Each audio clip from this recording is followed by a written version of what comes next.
பானிபூரி தான் ரிவ்யூ பண்ண போகிறோம். இது எங்கே இருக்குதுன்னு பார்த்தீங்கன்னா பல்லாவரம். போக போக சொல்கிறேன் வாங்க. இன்றைக்கி பார்த்தீங்கன்னா நம்ம பானிபூரி தான் சாப்பிட்டு வந்திருக்கோம். அப்படியே அந்த கடையை கம்மிடா. இன்றைக்கி பார்த்திங்கன்னா நம்ம வந்து ஸ்ரீ விஷ்ணு சாட்ஸ்க்கு தான் வந்திருக்கோம். அங்கே தான் நம்ம இன்றைக்கி பானிபூரி சாப்பிட போகிறோம். என்னென்ன இருக்குது, வெறும் பானிபூரி மட்டும்தான் இருக்கா இல்லை வேறு என்னெல்லாம் இருக்குன்றத அவர்கிட்ட கேட்டு தெரிஞ்சுக்கலாம். அதுக்கு முன்னாடி நம்ம பானிபூரி சாப்பிட்டு பார்க்கலாம். இங்கே வந்து 6 பீஸ் 20 ரூபா தானே? 6 பீஸ் 20 ரூபா தான். சரி சாப்பிட்டு பார்க்கலாம் வாங்க. பையா அப்படியே அந்த பூரியை உடச்சி அதில் உருளைக்கிழங்கு அதெல்லாம் சம்திங் ஆட் பண்ணி அதுக்கப்புறம் பானியில் முக்கிய கொடுத்தாரு பாருங்க. பா செம்ம டேஸ்ட்டுங்க. அப்படியே அந்த பானிபூரியை சாப்பிட்ட உடனே அடடா இது தானடா பானிபூரி அப்படின்ற மாதிரி இருந்துச்சுங்க. அதே மாதிரி இது நிறையா பேருக்கு நடந்திருக்கும். என்னன்னு பார்த்தீங்கன்னா, நம்ம பானிபூரி எடுத்து சாப்பிடும்போது பக்கத்தில் எல்லோரும் இருப்பாங்க. அந்த பானிபூரி எடுத்து டீசெண்டாக சாப்பிட்ணுன்னு சொல்லிட்டு ஒரு சீனை போடுவோம் பாருங்க. அதெல்லாம் சொல்கிறதுக்கு வார்த்தையே இல்லை. கண்டிப்பாக ஒன்ஸ் ட்ரை பண்ணி பாருங்கன்னு தான் சொல்லுவேன். கண்டிப்பாக சூப்பராக இருக்குது. அந்த ஃப்ளேவராக இருக்கட்டும், மெயின் அந்த பானி சூப்பராக இருக்குது.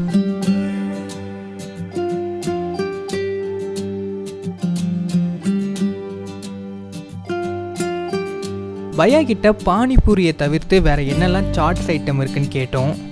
भेल पूरी, तंदूरी पूरी, மைனஸ் cheese puri, sandwich, khakhra sandwich எல்லாமே இருக்கு.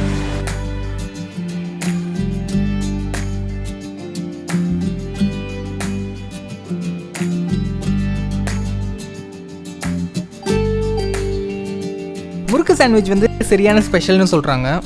இதையும் ட்ரை பண்ணி பாருங்கள், நல்லாயிருக்கும். அதே மாதிரி பார்த்தீங்கன்னா இங்கே பானிபூரி அதை விட சூப்பராக இருக்கும். ட்ரை பண்ணி பாருங்கள்.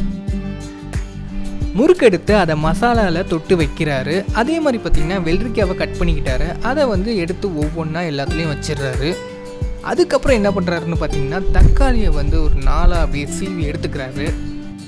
அந்த தக்காளியை எடுத்து ஒவ்வொரு பீஸ்லேயும் எடுத்து வச்சிடுறாரு.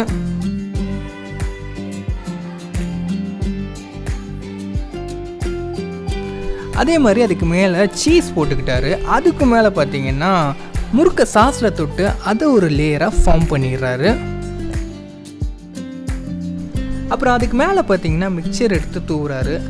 அந்த முறுக்கு சாண்ட்விச் பார்த்தீங்கன்னா பார்க்குறதுக்கே அவ்வளோ அழகாக இருந்துச்சு. அப்படியே அதை எடுத்து எங்கள்கிட்ட கொடுத்த உடனே அந்த முறுக்கு சாண்ட்விச்சை சாப்பிட்டுட்டு நாங்களும் கிளம்பிட்டோம்.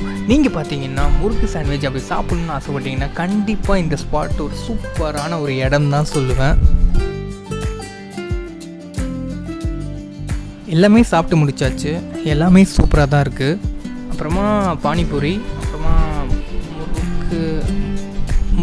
முறுக்கு சாண்ட்விச் அது வந்து இன்னும் நல்லாவே இருக்குது. கண்டிப்பாக வந்து இங்கே சாப்பிடுங்க.